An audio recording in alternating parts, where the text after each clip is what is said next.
Shalom semuanya, senang kembali dalam program Living in Wisdom ya. Kita bisa melanjutkan materi-materi tentang akhir zaman dan saya sedang mencerikan penafsiran atau pemahaman tentang nubuatan akhir zaman dalam kitab Daniel ya.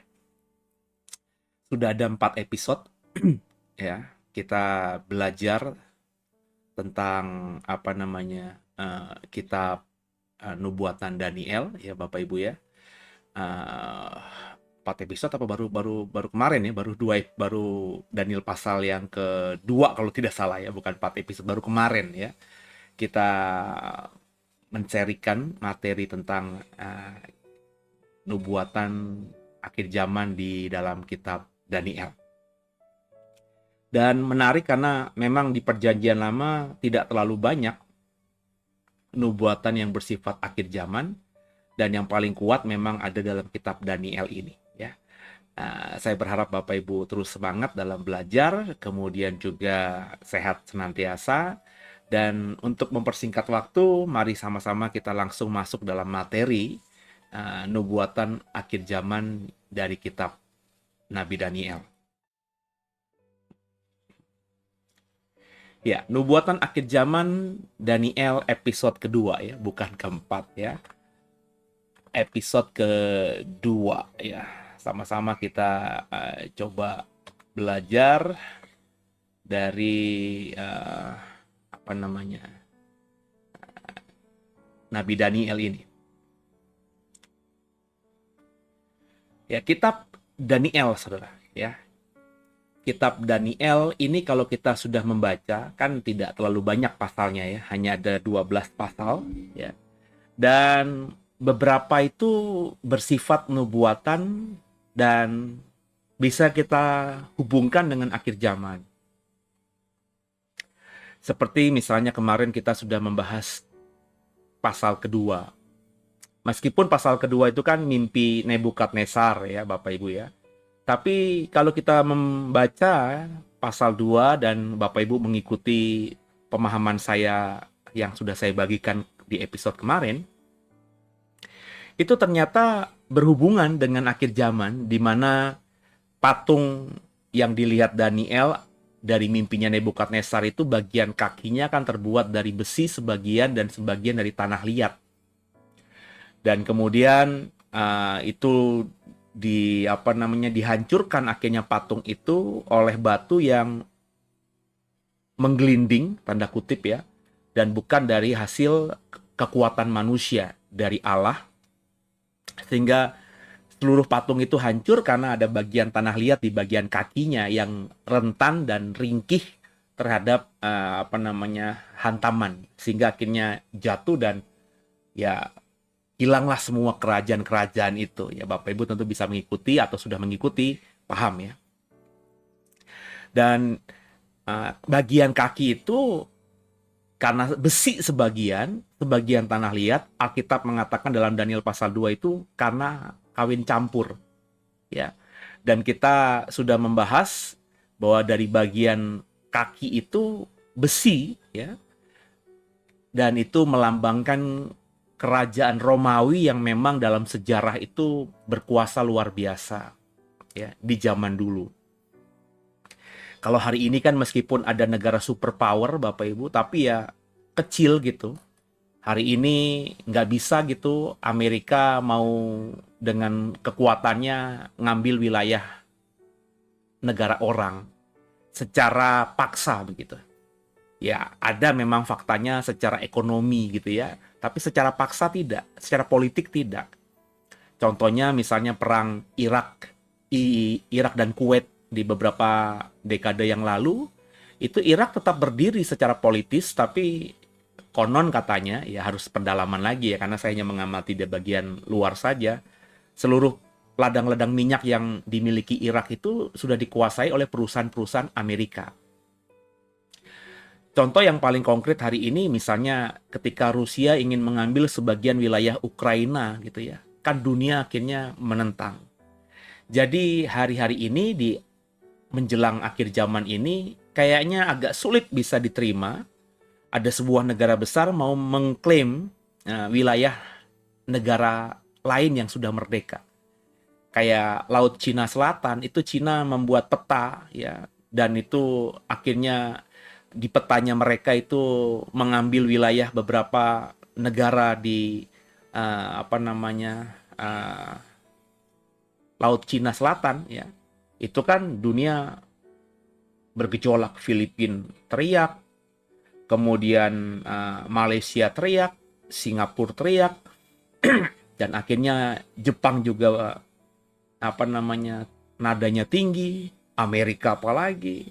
Jadi meskipun diklaim sama Cina, kayaknya Cina ya hanya mengklaim doang, sebab kalau mereka berani menganggap wilayah Laut Cina yang dipetakan itu milik mereka, maka dia akan menghadapi dunia. Dan sehebat-hebatnya Cina, saya rasa dia berpikir panjang ya, sebab contohnya dia bisa lihat Rusia yang hari-hari ini ya habis-habisan ketika diembargo secara ekonomi oleh Eropa dan Amerika, kemudian juga menghadapi perang yang berkepanjangan yang tentu menghabiskan energi, menghabiskan tenaga, juga tentunya dana ya, yang pastinya dana untuk rakyat, untuk pembangunan, untuk kemajuan tersedot untuk membiayai perang ya yang ada terjadi di Ukraina.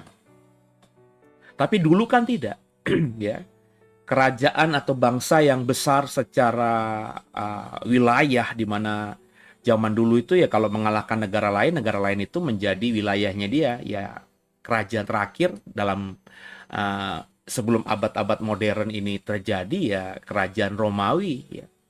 Sebab kerajaan Inggris, kerajaan Prancis ya yang muncul di abad-abad pertengahan itu ya tidak sebesar kerajaan Romawi, kerajaan Yunani, dan seterusnya, terutama kalau kita membacanya dalam sudut perspektif Alkitab begitu ya.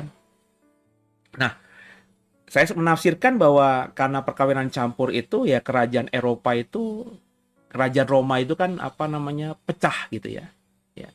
Dan kita tahu bahwa ya pecahan Romawi hari-hari ini ya seperti saya sebut tadi ya, kerajaan Inggris, Prancis sebelum jadi republik kan juga kerajaan Jerman, kemudian juga Rusia, ada banyak sekali ya. Ya. Yang dulunya itu kekuasaan Romawi, tapi di abad modern ini sudah menjadi negara-negara merdeka lainnya. Termasuk kalau boleh kita cukup memandang dengan lebih skop luas lagi, kayak Amerika Serikat itu kan menjadi negara merdeka, tapi sebelumnya kan itu adalah bagian dari penaklukan Columbus misalnya ya. Kemudian juga Kanada yang merupakan pengembangan dari kerajaan Inggris ya, makanya masuk dalam negara persemakmuran. Bahkan benua Australia saja, Australia sendiri kan juga dulu adalah bagian dari kerajaan Inggris. Jadi memang Romawi yang ada di dalam dunia Alkitab, dalam Imperium Romawi di abad-abad Masehi awal, itu hari-hari ini sudah tidak ada lagi ya. Roma sekarang hanya bagian dari kota di negara Italia, kebetulan masih ibu kota dari Italia, namanya Roma ya. Tapi ya tidak seperti kerajaan Roma zaman dulu. Italia sekarang boleh memang negara maju, salah satu negara hebat di Eropa, tapi ya maafkan saya ya nggak bisa kita bandingkan dengan Romawi dulu yang merupakan penguasa dunia, kan begitu. Nah, jadi ada bicara tentang buatan akhir zaman bahwa kerajaan-kerajaan yang berasal dari Romawi, di mana kerajaan itu kawin campur, yang seperti saya tafsirkan tadi sudah menjadi negara-negara modern itu, nanti di akhir zaman akan dihancurkan juga oleh Tuhan. Ya. Sekarang kita coba masuk dalam nubuatan akhir zaman dalam kitab Daniel yang lainnya ya, yakni pasal 7. Coba kita baca dulu ayat 1 sampai 6. Pada tahun pertama pemerintahan Belsasyar, Raja Babel, bermimpilah Daniel dan mendapat penglihatan-penglihatan di tempat tidurnya. Lalu dituliskannya mimpi itu dan inilah garis besarnya. Berkatalah Daniel, demikianlah pada malam hari aku mendapat penglihatan, tampak keempat angin dari langit mengguncangkan laut besar, dan 4 binatang besar naik dari dalam laut, yang satu berbeda dengan yang lainnya. Yang pertama rupanya seperti seekor singa dan mempunyai sayap burung Raja Wali. Aku terus melihatnya sampai sayapnya tercabut dan ia terangkat dari tanah dan ditegakkan pada 2 kaki seperti manusia, dan kepadanya diberikan hati manusia. Dan tampak ada seekor binatang yang lain, yang kedua, rupanya seperti beruang. Ia berdiri pada sisinya yang sebelah dan 3 tulang rusuk masih ada di dalam mulutnya di antara giginya. Dan demikianlah dikatakan kepadanya, ayo makanlah daging banyak-banyak. Kemudian aku melihat tampak seekor binatang yang lain, rupanya seperti macan tutul, ada 4 sayap burung pada punggungnya. Lagi pula binatang itu berkepala 4 dan kepadanya diberikan kekuasaan. Coba kita fokus dulu pada ayat ini. Ayat dalam Daniel pasal 7, ayat 1-6. Di sini kalau beda dengan Daniel 2 itu Daniel melihat dan menafsirkan mimpinya Nebukadnezar, sedangkan ini adalah Daniel bermimpi sendiri. Dia melihat penglihatan. Artinya dia dulu yang punya karunia membaca mimpi, melihat mimpi orang, sekarang ini diberikan Tuhan juga mimpi sendiri, penglihatan sendiri yang dia lihat dalam mimpinya seorang diri, gitu ya. Ada 4 binatang yang keluar dari dalam laut. Nah, laut ini tentu Bapak Ibu ya bisa kita bikin khotbah seri sendiri kalau kita ngomongin laut dalam perspektif Alkitab. Tapi intinya bicara mengenai laut itu bicara mengenai sesuatu yang mengerikan atau menakutkan dalam konteks Alkitab. Ya, sebab kita tahu bahwa tidak banyak tokoh-tokoh Alkitab yang tanda kutip berkaitan dengan laut. Dan setiap berkaitan dengan laut itu pasti sesuatu yang mengerikan. Contohnya Yunus ya dimakan ikan besar.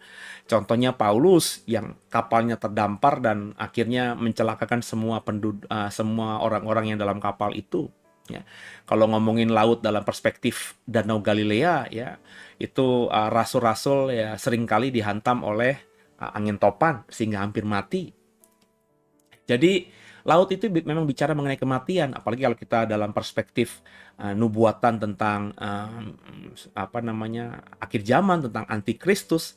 Antikristus juga merupakan, kalau kita baca kitab Wahyu, adalah perwujudan atau manusia yang memiliki kuasa yang diimpartasi oleh kekuatan jahat, karena naga ya di dalam kitab Wahyu itu berada atau berdiri di tepi laut, di pantai laut ya. Jadi wilayah memang laut, memang di Alkitab itu perspektifnya selalu mengerikan ya, dunia kejahatan tanda kutip, dunia kegelapan tanda kutip. Jadi memang raja-raja ini atau kerajaan-kerajaan ini muncul memang ya tentu seizin Tuhan ya, tapi dalam kekuasaan mereka dipengaruhi oleh kekuasaan jahat gitu ya. Sehingga memang raja-raja yang nanti kita tafsirkan, dan itu sudah terbaca dalam Daniel pasal 2 ya. Itu memang kerajaan-kerajaan yang kayaknya tidak pernah puas ya. Tidak pernah bersyukur gitu ya, karena selalu mau membesarkan atau memperluas kerajaannya. Nah, kita akan bahas 3 binatang dulu di sini dalam slide ini ya. Yang pertama rupanya seperti seekor singa dan mempunyai sayap burung raja wali di ayat 4. Di ayat 5 kemudian ada seekor binatang yang lain yang kedua, rupanya seperti beruang, ia berdiri pada sisinya yang sebelah dan 3 tulang rusuk masih ada dalam mulutnya di antara giginya. Dan yang ketiga adalah seekor binatang yang lain, rupanya seperti macan tutul, ada 4 sayap burung pada punggungnya, lagi pula binatang itu berkepala 4. Coba kita fokus dulu pada 3 binatang pertama dalam Daniel pasal 7 ini. Nah, untuk sebelum kita membahas itu ya, 4 binatang ini melambangkan apa ya? Kemudian kalau kita baca dalam Daniel 7 ayat 16-17, lalu kudekati salah seorang dari mereka yang berdiri di sana dan kuminta penjelasan tentang semuanya itu. Daniel dalam mimpinya akhirnya mendekati seseorang yang berdiri dekat dengan yang lanjut usia ya, dengan Tuhan kalau kita baca konteksnya ya. Dan Daniel bertanya tentang semua itu, penglihatan itu, apa maksudnya 4 binatang yang keluar dari laut itu. Maka berkatalah ia kepadaku dan diberitahukannya lah kepadaku maknanya. Perhatikan ayat 17 Daniel 7. Binatang-binatang besar yang 4 ekor itu ialah 4 raja yang akan muncul dari dalam bumi. Ya. Kata akan di situ bisa diterjemahkan belum terjadi atau juga bisa diterjemahkan sudah berlangsung. Ya. 4 raja yang muncul dari dalam bumi. 4 kerajaan yang berkuasa di bumi. Ya. Ini agak mirip dengan Daniel pasal 2 ya. Jadi 4 binatang itu merepresentasikan atau menyimbolkan 4 raja atau 4 kerajaan yang akan berkuasa atas bumi. Binatang yang pertama, tadi dikatakan seperti seekor singa dan mempunyai sayap burung Raja Wali. Seperti seekor singa tapi punya sayap burung Raja Wali. Kalau kita baca Daniel 7 ayat 4, deskripsi soal binatang ini begini. Firman Tuhan berkata demikian.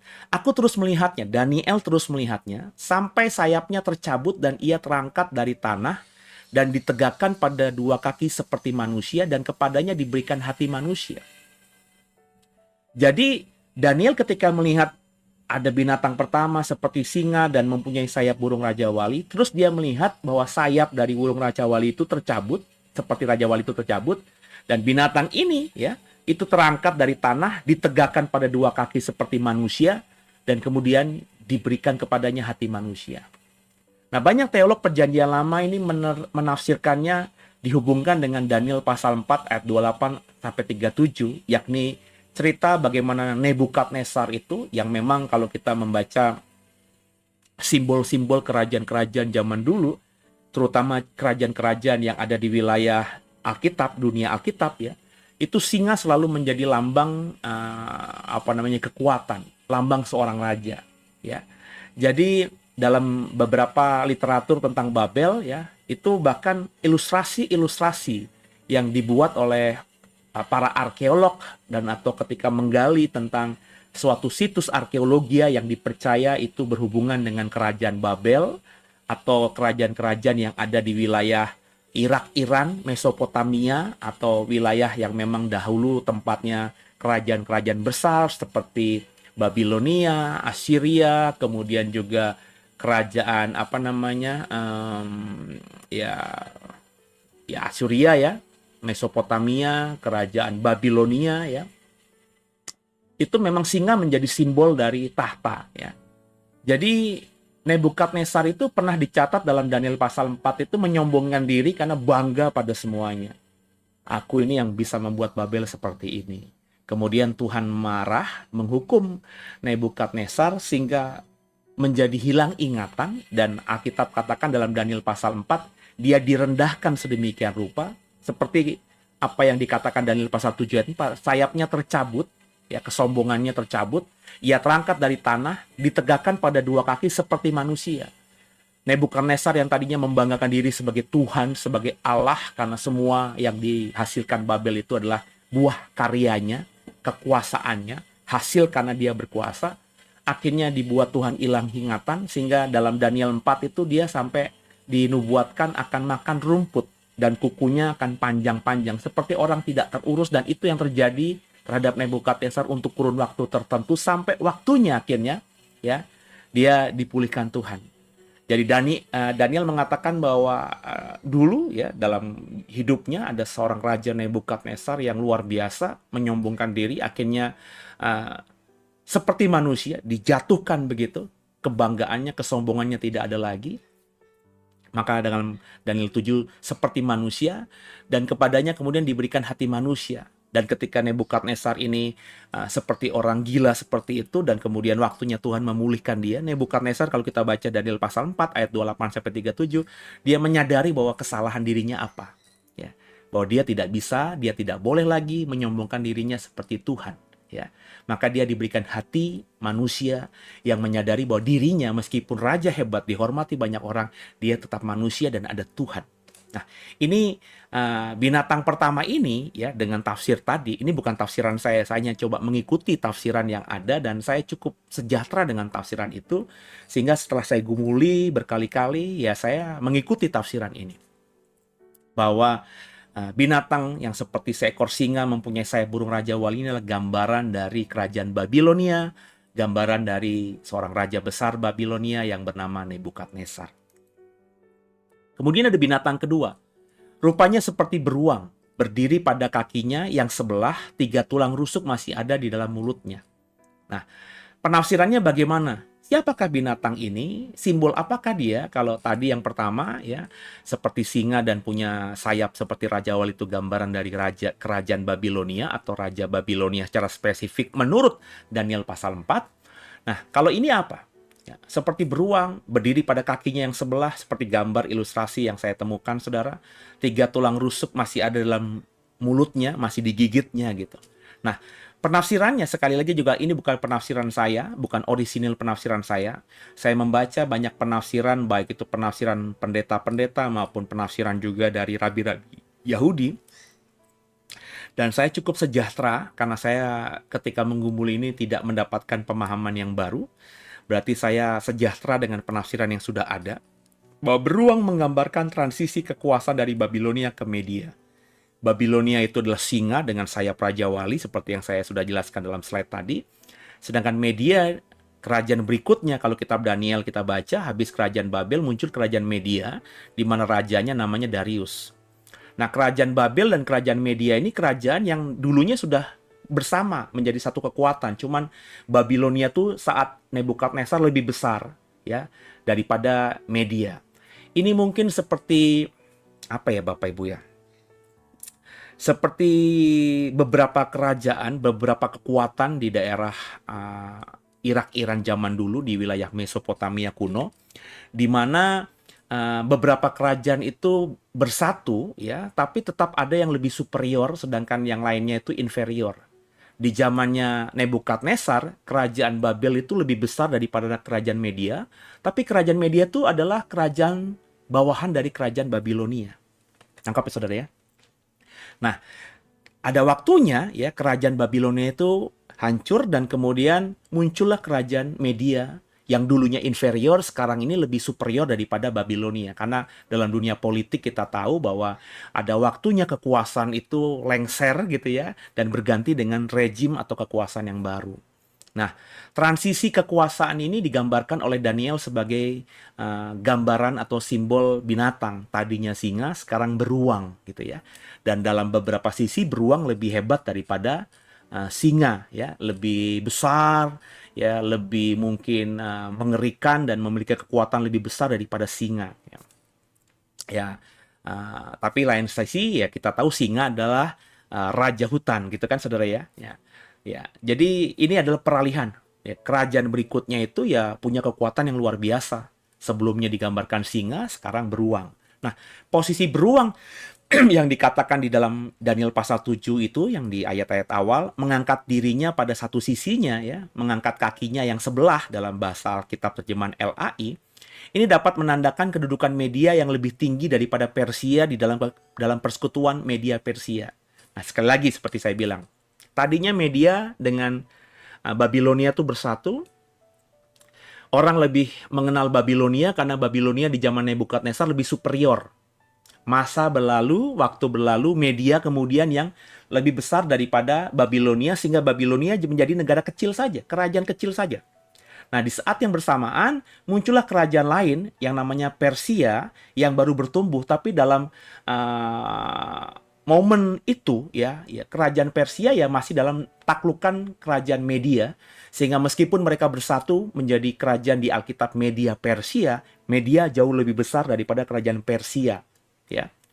Jadi gambar bahwa beruang yang merupakan simbol dari kerajaan Media ini dengan mengangkat satu kaki ya, itu beruang itu sebenarnya bicara tentang kerajaan Media Persia ya, di mana kerajaan Media ya, beruangnya mengangkat satu kaki itu lebih hebat, lebih besar daripada kerajaan Persia ya. Sedangkan 3 tulang rusuk di dalam mulut beruang mungkin melambangkan 3 kerajaan besar yang dikalahkan oleh Media Persia ketika mereka bersatu itu ya.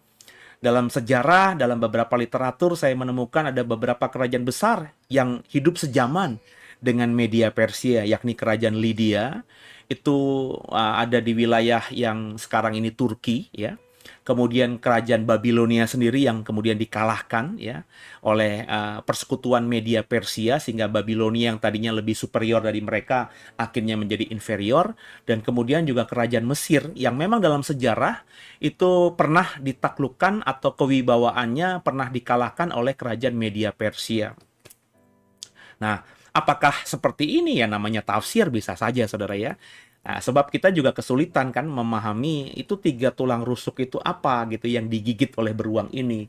Tentu maksudnya kan makanan kan ya. Makanya ada kalimat makanlah banyak-banyak. Memang kerajaan Media Persia ketika berkuasa dia menaklukkan banyak kerajaan-kerajaan besar sebelumnya. Termasuk Babilonia, termasuk Mesir. Yang kita tahu jauh sebelumnya Mesir itu adalah negara yang luar biasa. Yang sudah menjadi negara besar. Bahkan di zaman apa namanya Abraham ya. Ya, kita tahu di zaman bapak-bapak leluhur kita, orang beriman, Abraham, Ishak, itu mereka ketika kelaparan, mereka larinya ke Mesir. Dan Firaun sudah berkuasa di zaman Abraham. Meskipun belum sedijaya kerajaan Mesir atau Firaun di zamannya Musa, tapi proto apa namanya kerajaan Mesir yang besar atau kerajaan pra-Mesir ya, kerajaan pra-Firaun yang besar itu sudah ada sejak zaman Abraham, dan tentu Abraham kan sejaman dengan zamannya kerajaan Mesopotamia dan seterusnya ya. Jadi mereka pernah dikalahkan oleh apa namanya Mesir. Maafkan, pernah dikalahkan oleh kerajaan Media Persia di zamannya Nabi Daniel. Dan Nabi Daniel ini kita tahu hidup ya berarti diperkirakan ya sekitar abad kelima, abad keenam ya, abad kelima, abad keenam lah ya, sebelum Masehi. Jadi Daniel kan hidup di dalam pembuangan di Babel, dan orang Israel, orang Yahudi kembali ke Yerusalem itu sekitar tahun 4 sampai tahun 5 sebelum Masehi. Tepatnya apa ya, kita apa namanya masih menerka-nerka ya. Yang tahun-tahun ada itu ya tahun-tahun yang dimana banyak para teolog, rabi-rabi Yahudi dan juga para pendeta coba mengukurnya ya. Tapi presisi tahunnya ya ada banyak belum kepastian ya. Sebab ya literatur sejarah saja juga masih memperkirakan hidupnya sekitar tahun sekian gitu ya, karena peninggalan-peninggalannya ya memang belum bisa kita pastikan ya. Terlebih banyak nama di dalam Alkitab itu dengan nama tokoh-tokoh atau raja-raja yang kerajaannya bisa ditemukan dalam sejarah dunia ya. Dalam dunia arkeologi itu kadang-kadang juga tidak sama. Jadi para teolog memperkirakan ini yang disebutkan Nebukadnezar ini, Nebukadnezar yang dalam sejarah arkeologi dunia itu namanya apa ya. Kadang-kadang namanya berbeda karena zaman dulu itu terbiasa orang punya nama dua gitu saudara ya. Jadi bisa saja dalam prasasti-prasasti resminya seorang raja dalam prasasinya menamakan dirinya A, tapi ketika penulis Alkitab mencatatkan sejarah yang sama tentang tokoh ini, menuliskannya dengan nama yang lain, mungkin nama Ibrani atau nama yang lain dan seterusnya, atau nama kedua dan seterusnya. Jadi ada perbedaan. Jadi butuh pendalaman lebih lagi, dan jujur itu seorang yang harus punya apa namanya keahlian dan kekuatan dalam arkeologi dan juga dalam literatur sejarah, dan saya angkat tangan. Kalau soal begini saya hanya mengikuti dan coba memahami para expert, para ahli gitu saudara ya. Kemudian binatang ketiga itu apa? Ya, binatang ketiga dikatakan dalam Daniel 7 tadi seperti macan tutul. Ada 4 sayap, burung pada punggungnya. Lagi pula binatang itu berkepala 4. Ya, kurang lebih ilustrasinya seperti gambar yang ada di slide ini, saudara, yang ada di layar saudara. Nah, biasanya para teolog mengidentifikasikan dengan kekaisaran Yunani atau dengan kerajaan Yunani. Macan tutul itu menggambarkan kecepatan penaklukan dari kerajaan Yunani. Ya. Kita tahu bahwa kerajaan Yunani itu begitu cepatnya besar. Tadinya hanya bagian kecil di wilayah yang sekarang ini Eropa, yakni Yunani, Makedonia. Ya, tiba-tiba Alexander Agung menjadi seorang raja, dan dia punya visi, punya mimpi, dan punya kekuatan dan dukungan dukungan tentara yang kuat dan berani, sehingga bisa mengekspansi sampai ke wilayah timur yang jauh, saudara. Ya, ketika Alexander berkuasa tuh wilayahnya hampir mendekati Mesir, hampir mendekati Arab Saudi sekarang, hampir mendekati India sekarang, saudara. Cepat sekali. Ini menggambarkan kecepatan penaklukan Alexander Agung yang cepat mengalahkan kekaisaran Persia yang berkuasa saat itu sebelum Yunani, dan membentuk kekaisaran Yunani yang luas dalam waktu singkat. Itulah gambaran dari macan tutul. Kemudian juga kan macan tutul itu kan binatang yang larinya cepat ya. Salah satu apa namanya spesies yang disebut kucing ya, kucing besar yang larinya cepat, jauh lebih cepat daripada harimau, jauh lebih cepat daripada singa dan kelompok-kelompok singa besar atau kelompok-kelompok kucing besar lainnya ya. Kemudian 4 kepala dan 4 sayap itu Karena memang dalam sejarahnya, dan kebetulan ini saya punya literatur bukunya gitu ya. Setelah kematian Alexander Alexander Agung, Alexander the Great ya, di buku sejarah SD saya tuh Iskandar Zulkarnain gitu ya. Saya nggak tahu. Di buku sejarah anak-anak kita yang SD SMP itu masih dinamakan Iskandar Zulkarnain apa tidak ya. Dulu saya sempat bingung karena di zaman SD saya tahu ceritanya di buku sejarah saya itu Iskandar Zulkarnain ya. Tapi setelah saya membaca literatur yang lebih umum yang tentunya ditulis oleh orang-orang yang bukan sejarawan Indonesia, saya menemukan Alexander Agung, dan ketika saya tahu bahwa ternyata yang digambarkan dan disebut Iskandar Zulkarnain di buku sejarah SD saya itu adalah Alexander Agung. Nggak tahu tuh siapa yang menerjemahkannya menjadi atau menerjemahkannya menjadi Iskandar Zulkarnain ya.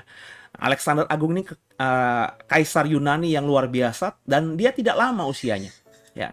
Eh, Sejarah mencatat kurang lebih hanya 3 sampai 4 tahun saja dia berkuasa menjadi kaisar yang besar, karena satu dan lain hal bisa kecapean padahal usianya masih muda sekitar 30-an tahun. Karena masih muda ya, karena dia terus berperang, dia kelelahan. Ketika fisiknya down, ada suatu virus penyakit yang sedang terjadi di wilayah Mesopotamia ketika dia sedang beristirahat gitu ya, dan akhirnya dia mati tanpa meneruskan, tanpa meninggalkan ahli waris gitu ya. Kemudian akhirnya kerajaannya dibagi menjadi 4 bagian yang diperintah masing-masing oleh 4 jenderalnya. Dan dalam sejarah kita tahu kemudian muncul dari kerajaan Yunani ini 4 kerajaan, yakni 4 jenderalnya Alexander Agung. Pertama kerajaan Ptolemeus, itu kerajaan yang menguasai Mesir, Firaun, dan kerajaan Mesir itu dikalahkan, ditaklukkan oleh Yunani, saudara. Ya, maka jenderalnya Alexander yang namanya Ptolemeus itu akhirnya mendirikan kerajaan di situ, menjadikan dirinya penguasa atau Firaun di Mesir. Jadi di zamannya Yunani itu Firaun bukan lagi orang Mesir asli, tapi orang Yunani yang kemudian nanti dari wangsa Ptolemeus atau keluarga Ptolemeus ini mereka menikahi ya menikahi perempuan-perempuan keturunan Firaun ya yang punya darah Mesir, sehingga akhirnya ya mereka diterima oleh rakyat Mesir karena punya darah Firaun ya. Cleopatra itu bahkan dipercaya oleh banyak arkeolog tidak murni punya darah apa namanya Mesir asli, itu sudah kawin campur dengan tadi ya penguasa Yunani, yakni kerajaan Ptolemeus yang menguasai Mesir saat itu. Kemudian ada juga kerajaan Selukos di Suriah dan Mesopotamia. Selukos ini berarti penguasa tanah perjanjian saat itu. Ini yang paling sering berhadapan dengan kerajaan Yehuda dalam peperangan, dalam masalah-masalah intrik-intrik dan seterusnya. Kemudian juga ada kerajaan Atalit di Pergamon, Anatolia ya, itu wilayah yang ke atas lagi ya di daerah Asia Kecil. Kemudian juga kerajaan Antigonus di Makedonia. Jadi kerajaan aslinya itu kan Makedonia. Alexander Agung itu kan Makedonia. Kemudian dengan suku-suku yang lainnya mereka membentuk kerajaan Yunani, di mana Alexander Agung menjadi kaisarnya setelah mengalahkan raja-raja suku-suku Yunani lainnya, dan lewat pemerintahan Alexander Agung dia berperang, dan setelah dia mati muda ya akhirnya kerajaannya terbagi menjadi 4, di mana 4 itu diperintah oleh masing-masing jenderal-jenderalnya. Mereka tidak memilih kaisar baru karena mereka merasa mereka punya angkatan perang, mereka menguasai wilayah tertentu. Ya mereka berperang satu dengan lainnya, tapi mereka punya wilayah sendiri-sendiri gitu ya. Ada kalanya wangsa Selukos yang menguasai tanah perjanjian dikalahkan oleh Ptolemeus. Sebaliknya juga ada kalanya kekuasaan itu direbut lagi oleh Selukos dan seterusnya. Dalam dunia Alkitab kita kalau belajar zaman-zaman di sekitar abad keempat sebelum Masehi ya, beberapa abad sebelum Yesus lahir, itu kan tanah Palestina dikuasai oleh Yunani ya, dikuasai oleh wangsa Selukos yang memang penguasa Palestina, dan juga seringkali dikalahkan oleh wangsa Ptolemeus yang memang wilayahnya di Mesir. Mesir sama Israel kan tinggal di utara doang, tinggal narik ke utara dikit aja. Makanya nggak heran Abraham, Ishak yang tinggal di tanah Kanaan itu ketika kelaparan lari ke Mesir karena memang tinggal turun. Dan Mesir sekarang ini juga berbatasan dengan Israel ya. Kalau Bapak Ibu ke Israel, kalau naik flight yang tidak bisa transit langsung di Tel Aviv karena Satu dan lain hal, biasanya kita akan ke Mesir dulu atau ke Yordania dulu, kemudian kita lewat jalur darat boarding masuk ke tanah Israel, kan begitu, negara Israel.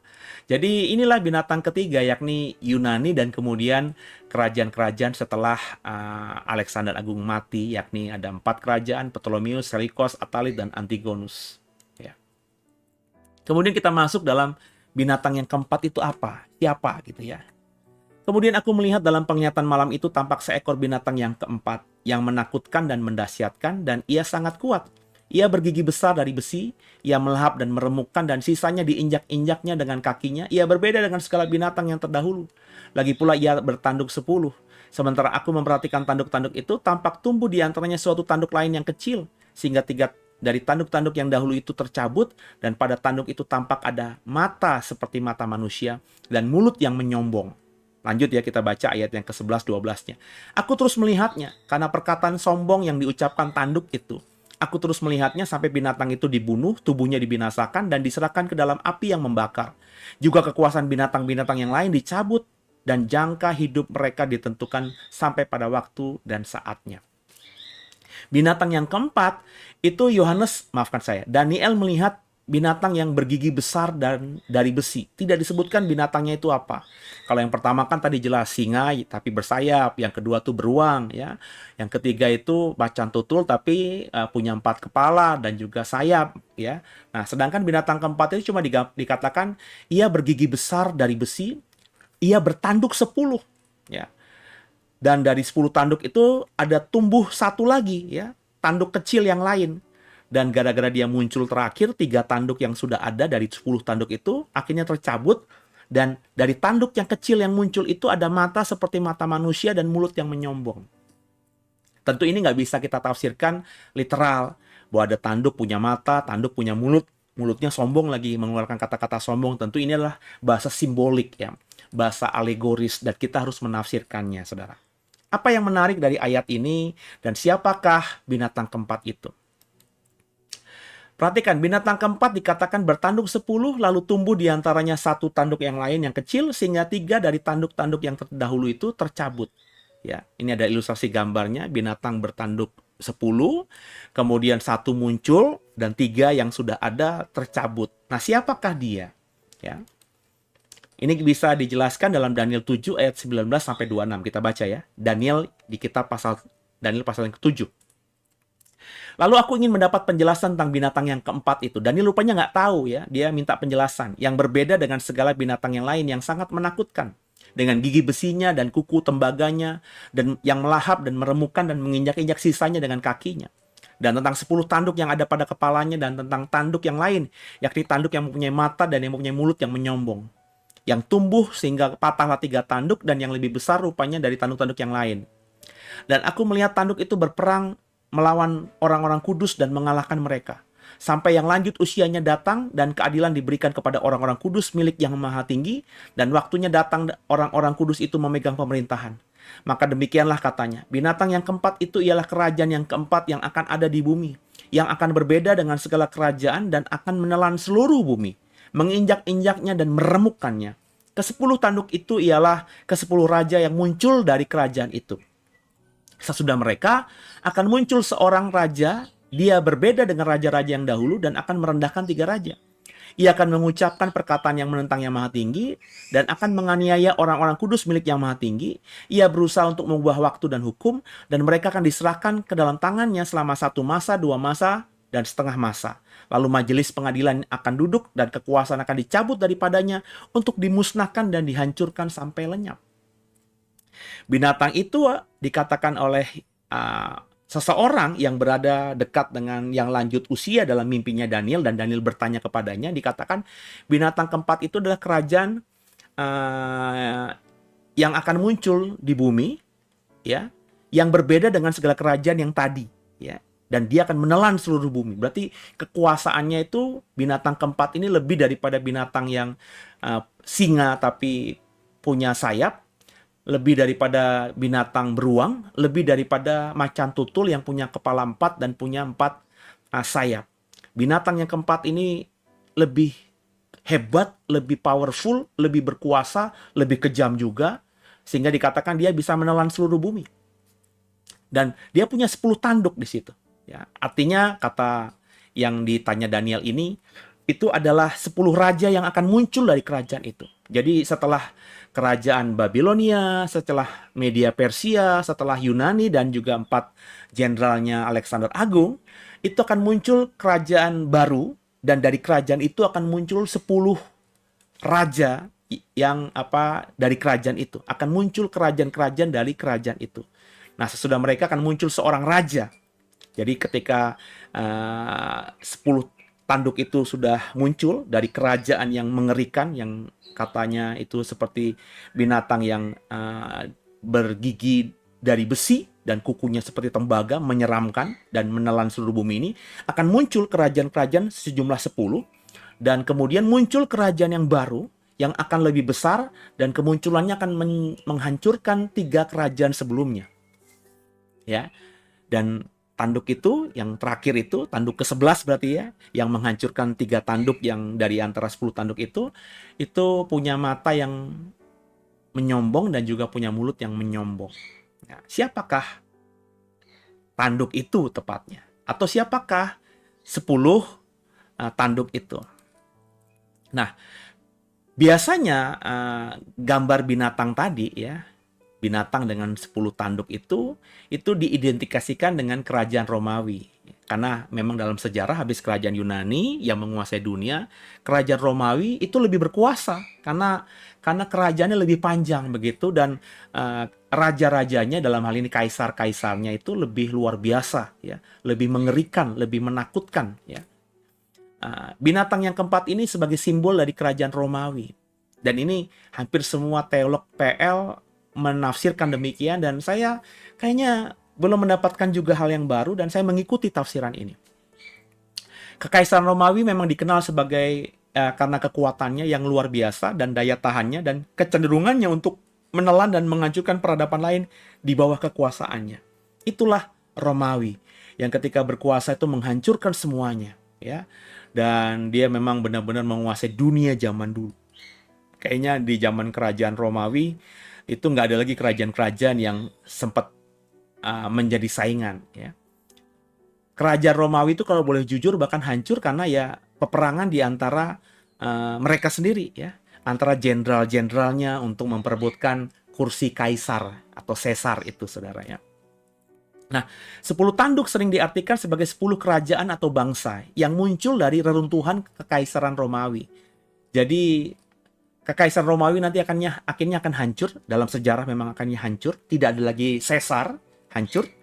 Tapi setelah kekaisaran Romawi hancur, itu wilayah-wilayah yang tadinya dikuasai oleh Romawi, wilayah-wilayah yang tadinya adalah bagian tak terpisahkan dari kekaisaran Romawi itu mandiri, merdeka lah kurang lebih ya. Dan ini para teolog Perjanjian Lama mengatakan bahwa 10 tanduk itu adalah bagian dari kerajaan Romawi yang muncul setelah kerajaan Romawi ini hancur. Jadi kenapa para teolog mengatakan demikian? Karena ini berakar dari ide bahwa kekaisaran Romawi setelah jatuh kemudian memecah menjadi sejumlah kerajaan-kerajaan kecil. Yang kita tahu, yang dalam dalam Daniel 2 kemarin di episode yang pertama, saya sudah menjelaskan kan, ada kerajaan Inggris, itu sampai hari ini masih kerajaan. Kerajaan Perancis yang memang sudah berubah akhirnya menjadi republik ya. Terus ada kerajaan Jerman, kerajaan Rusia, kerajaan Belgia, kerajaan Portugal, kerajaan Spanyol. Bahkan kemudian kita kalau boleh jujur juga seperti Amerika, Kanada, Australia, dan bahkan negara-negara lain itu juga berasal dari, ya kalau mau kita runtut ya dari kekaisaran Romawi. Karena dulunya mereka adalah kekaisaran Romawi. Ya, jadi 10 tanduk itu ya saya tafsirkan sekarang adalah negara-negara Eropa hari ini yang memang dulunya merupakan bagian tak terpisahkan dari Imperium Roma. Ya, tinggal nanti kita coba urut aja. Ya, memang ada beberapa literatur yang menafsirkan 10 tanduk itu suku apa saja atau kerajaan apa saja ya. Tapi ya saya tidak mau berpolemik di situ karena faktanya begitu besarnya kekaisaran Romawi sehingga menentukan 10 kerajaan atau 10 bangsa yang muncul dari Imperium Romawi ketika sudah hancur ini ya memang agak sulit gitu ya. Tapi yang saya tahu secara umum negara-negara Eropa sekarang ini, penguasa dunia hari ini, Inggris kan menjadi salah satu penguasa, Italia, Prancis, Rusia, Jerman. Itu kalau mereka bersatu, Amerika, kalau Kanada, Australia, kalau mereka bersatu selesailah dunia, saudara. Ya, tapi kan mereka tidak bersatu ya. Kalau kita merunut pada Daniel pasal 2, mereka tidak bersatu karena mereka kawin campur gitu ya. Jadi mereka punya induk yang sama, punya darah yang sama, punya gen yang sama yakni gen Romawi, tapi mereka tidak bisa bersatu hari ini ya karena tadi mereka kawin campur sehingga mereka hanya mandiri ya. Hanya kerajaan atau bangsa yang berdiri sendiri. Bahkan Inggris ketika Eropa mau bersatu dia keluar gitu kan saudara. Itu yang kita tahu.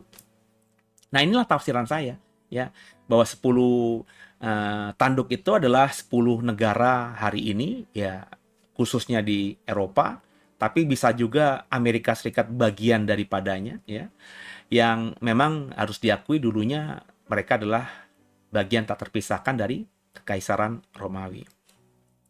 Nah, 3 dari 10 kerajaan atau bangsa yang muncul dari reruntuhan Romawi ini akan dihancurkan oleh tanduk kecil yang muncul terakhir. Benar ya? Dalam ayat-ayat di Daniel pasal 7 tadi. Akan muncul tanduk yang baru, kemunculannya menghancurkan 3 tanduk yang bagian dari 10 tanduk tadi, dan tanduk yang baru ini jauh lebih besar dengan punya mata dan mulut yang menyombong. Nah, kata yang ditanya Daniel yang dia posisinya ada di dekat dengan yang lanjut usianya yakni Tuhan sendiri ya. Itu mengatakan bahwa yang kecil itu akan muncul terakhir dan akan menghancurkan 3 tanduk yang merupakan bangsa yang berasal dari kekuasaan Romawi saat itu. Nah, saya menafsirkannya bagaimana nih? Ya, coba kita lihat ayat aja. Biarlah teks menjawab teks ya. Daniel 7 ayat 24 sampai 25. Dia berbeda dengan raja-raja yang dahulu dan akan merendahkan 3 raja. Ia akan mengucapkan perkataan yang menentang Yang Maha Tinggi dan akan menganiaya orang-orang yang kudus milik Yang Maha Tinggi. Ia berusaha untuk mengubah waktu dan hukum, dan mereka akan diserahkan ke dalam tangannya selama 1 masa, 2 masa, dan setengah masa. Jadi ada beberapa di sini penjelasan yang meskipun tersurat, tapi juga tersirat dalam artian ini kita coba dengan terang Roh Kudus, dengan bantuan Roh Kudus kita coba menghubungkannya dengan perjanjian baru. Saya ketika membaca ayat ini, ya mata saya langsung pada 1 masa, 2 masa, setengah masa. Karena kalimat ini kalimat yang unik, kalimat yang langka, kalimat yang jarang, dan hanya beberapa kali muncul di Alkitab, dan hanya digunakan oleh kitab Daniel dan kitab Wahyu. Ya. Dan dalam kitab Wahyu kita bisa bertemu. Bandingkan dengan kitab Wahyu. Wahyu 12 ayat 14. Kepada perempuan itu diberikan kedua sayap dari burung nasar yang besar, supaya ia terbang ke tempatnya di padang gurun, di mana ia dipelihara jauh dari tempat ular itu selama 1 masa, 2 masa, dan setengah masa. Saya tidak mau menafsirkan tentang perempuan, saya, burung nasar, dan seterusnya, ya. Tapi saya mau mengatakan bahwa ada terminologi, ada kalimat 1 masa, 2 masa, setengah masa di kitab Wahyu yang mirip dengan apa yang kita baca di Daniel pasal 7 tadi. Dan dikatakan dalam kitab Wahyu, ular itu ya berkuasa ya. Kemudian ular itu mau mengejar si perempuan ini, tapi perempuan itu terpelihara selama 1 masa, 2 masa, setengah masa. Nah, ular itu siapa? Kalau kita baca kitab Wahyu, ular itu adalah ya Satan sendiri, ya, iblis itu, ya, musuh kita itu, ya. Yang nanti memang kalau kita baca di dalam kitab Wahyu dinubuatkan akan dilepaskan oleh Tuhan, sehingga sekarang ini yang dia masih terikat ya, kalau tafsiran saya dia masih terikat, dia tidak bisa menyentuh kita, dia masih terikat di lubang jurang maut gitu ya. Nanti akan dilepaskan dan dia akan menghajar kita di akhir zaman ya. Jadi ada hubungannya nih ya, 1 masa, 2 masa, setengah masa. Dan kalau kita baca kitab Wahyu, ular itu nanti ya akan memakai binatang yang keluar dari dalam laut untuk berkuasa menjadi kepanjangan tangannya. Dan kita tahu bahwa binatang yang keluar dari dalam laut itu dalam Wahyu 12:13 itu adalah antikristus. Coba kita bandingkan lagi. Wahyu 13 ayat 5-7. Dan kepada binatang itu diberikan mulut yang penuh kesombongan dan hujat. Kepadanya diberikan juga kuasa melakukan 42 bulan lamanya. 42 bulan itu ya sama dengan 1 masa, 2 masa, setengah masa. Masa itu adalah tahun. 1 tahun ditambah 2 tahun ditambah setengah tahun, 3,5 tahun. 3,5 tahun itu ya kalau dibulankan jadi 42 bulan lamanya. Jadi ada hubungan lagi, ada koneksivitas lagi. Ada penjelasan lagi bahwa 1 masa, 2 masa, setengah masa dalam kitab Daniel pasal 7 tadi ternyata adalah kekuasaan atau masa pemerintahan dari antikristus kalau kita membaca Wahyu. Ya. Lalu ia membuka mulutnya untuk menghujat Allah. Tanduk itu punya mulut yang sombong. Ya. Dan dalam kitab Wahyu yang saya tafsirkan tadi bahwa tanduk itu adalah antikristus itu juga menghujat Allah. Mulutnya untuk menghujat Allah, menghujat namanya dan kemah kediamannya dan semua mereka yang diam di surga. Dan ia diperkenankan untuk berperang melawan orang-orang kudus dan untuk mengalahkan mereka. Perhatikan dalam Daniel 7 juga tadi tanduk itu akan menyerang, akan mengalahkan ya orang-orang yang maha tinggi. Ya, Bapak Ibu tinggal baca lagi yang slide tadi atau dalam Daniel pasal 7. Dan kepadanya diberikan kuasa atas setiap suku, umat, dan bahasa dan bangsa.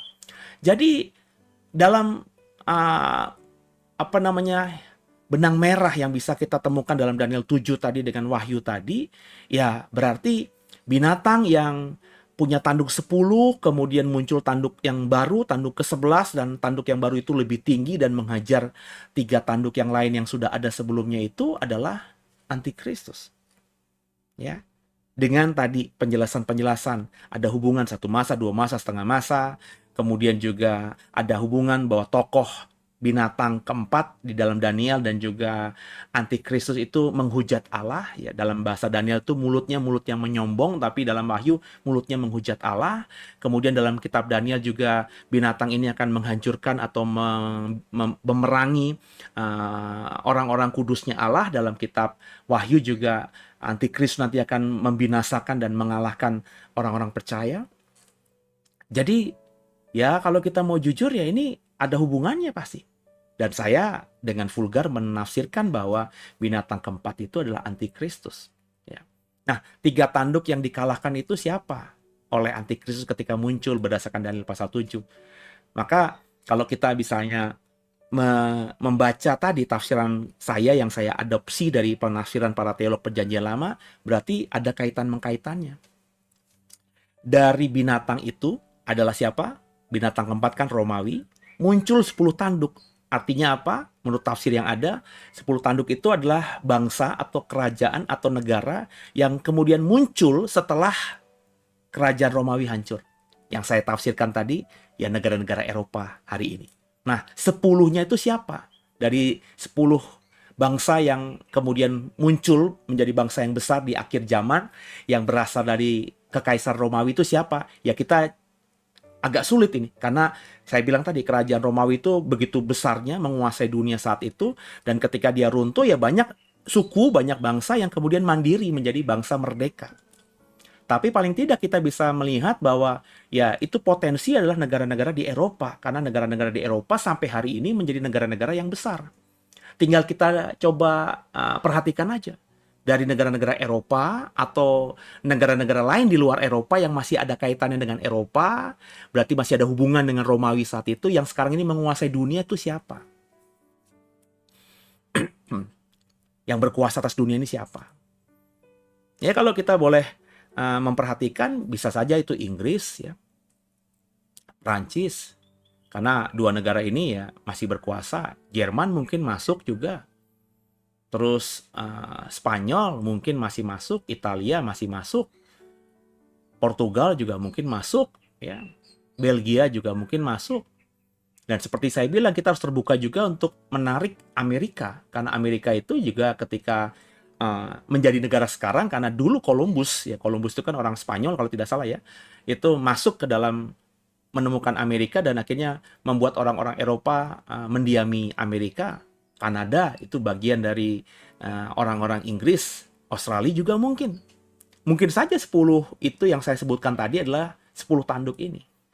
Berarti kalau 10 negara ini itu muncul dari kekaisaran Romawi yang hancur, dan ketika 10 negara ini dikalahkan oleh 1 tanduk yang baru, mungkin ya, 1 tanduk yang baru yang saya tafsirkan adalah antikristus itu adalah seseorang mungkin Karena kalau ngomongin antikristus dalam kitab Wahyu kan bersifat singular, tunggal, dan itu jelas-jelas adalah manusia, ya, bukan kelompok, bukan rejim, bukan penguasa, komunitas penguasa dunia, tapi adalah seseorang manusia, ya.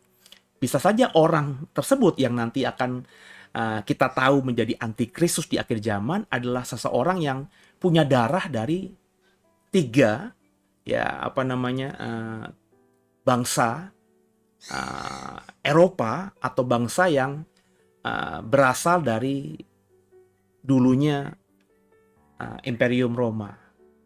Jadi mungkin saja antikristus nanti, misalnya contohnya ya, kita kan masih belum bisa memastikan karena kita masih menunggu kapan dia muncul, ya. Kalau tafsiran saya benar, maka antikristus nanti itu adalah orang yang punya darah atau genetika. Kalau dia di apa namanya tes DNA gitu ya, dia mungkin punya darah, misalnya darah Inggris, atau punya juga darah Perancis dan darah Jerman mungkin, ya.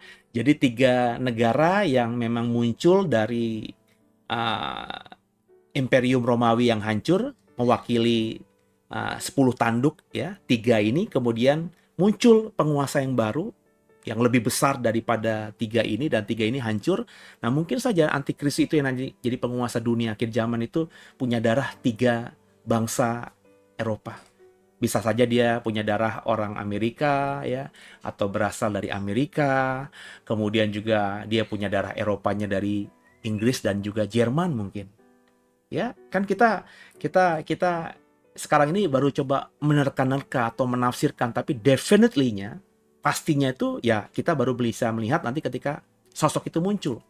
Ya, ketika sosok itu muncul, kita yang punya Roh Kudus akan tahu inilah dia, ya. Karena dia punya darah dari 3 bangsa yang muncul dari Romawi setelah dihancurkan. Nah, ini tafsiran saya, ya. Yang menariknya, saudara, Daniel pasal 7 itu juga tidak bercerita cuma di situ, tapi dia mengatakan bahwa antikristus nanti akan dikalahkan juga. Aku terus melihatnya, kata Daniel, karena perkataan sombong yang diucapkan tanduk itu. Aku terus melihatnya sampai binatang itu dibunuh, tubuhnya dibinasakan dan diserahkan dalam api yang membakar. Juga kekuasaan binatang-binatang yang lain dicabut, dan jangka hidup mereka ditentukan sampai pada waktu dan saatnya. Lalu majelis pengadilan akan duduk, dan kekuasaan akan dicabut daripadanya untuk dimusnahkan dan dihancurkan sampai lenyap. Antikristus nanti, binatang keempat nanti yang muncul, yang menurut saya, tafsiran saya, ini tafsiran saya ya, sekali lagi ya, mungkin bagian atau punya darah dari 3 negara, 3 bangsa Eropa, ya, atau negara-negara yang dulunya merupakan bagian dari Romawi. Ini nanti akan dibinasakan. Kekuasaan sehebat apapun dia akan dibinasakan, kata Daniel 7 ayat 11-12 dan juga ayat 26.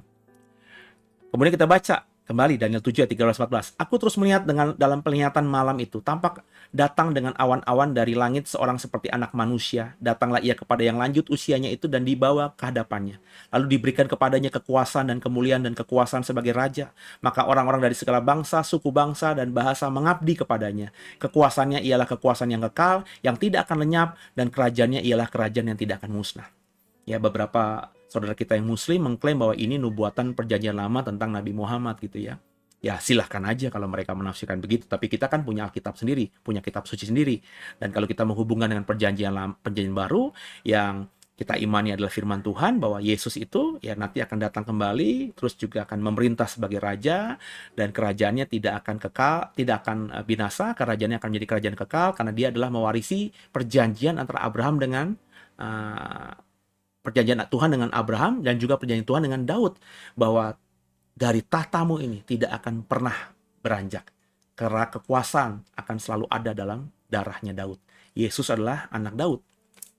Maka nanti setelah antikristus itu kalah, kata kitab Nabi Daniel, ini menarik ya. Biasanya kita kalau ngomongin antikristus, terus juga kerajaan 1000 tahun, mungkin kita ngomongnya Wahyu, tapi dalam kitab Daniel pasal 7 terbaca juga bahwa setelah antikristus berkuasa, kemudian dia dikalahkan, dilempar ke neraka. Kalau bahasa kitab Wahyu itu ke lautan api yang kekal. Muncullah Yesus yang diberikan kuasa oleh yang lanjut usianya itu. Dan dia akan berkuasa selama-lamanya. Kerajaannya tidak akan musnah. Nggak di situ berhenti, ya. Kalau kita baca Daniel 7 ayat 27, maka pemerintahan, kekuasaan, dan kebesaran dari kerajaan-kerajaan di bawah semesta langit yang akan diberikan kepada orang-orang kudus, umat yang maha tinggi, pemerintahan mereka adalah pemerintahan yang kekal, dan segala kekuasaan akan mengabdi dan patuh kepada mereka. Yesus itu bukan berkuasa seorang diri, kemudian ketika dia nanti membawa orang-orang kudusnya, kita imani kita ya, orang yang percaya kepadanya ya, dan kekuasaan itu akan diberikan kepada kita. Pemerintahan kita nanti bersama dengan Yesus adalah pemerintahan yang kekal, dan segala kekuasaan akan mengabdi dan patuh kepada kita.